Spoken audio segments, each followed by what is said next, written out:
आज आपण खसखस बदामाची खीर कशी बनवायची ते पाहूया.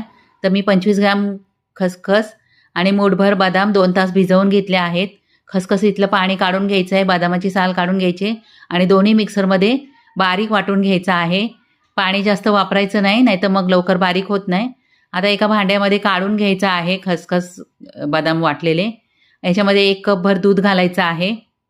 आता एक उकळी येऊन द्यायची आहे आणि मी इथे घेतलेला आहे मिल्कमेड 100 ग्रॅम. याच्याऐवजी तुम्ही साखर वापरू शकता, पण मिल्कमेडची खीर खूप खायला टेस्टी लागते म्हणून मी मिल्कमेड वापरते नेहमी. आता याच्यामध्ये टाकायचं आहे वेलची पावडर, थोडेसे ड्रायफ्रूट टाका आवडीनुसार. आपण इथे तुपाचा अजिबात वापर केलेला नाही आहे. आणि खीर आहे ना बुद्धीसाठी खूप चांगली आहे.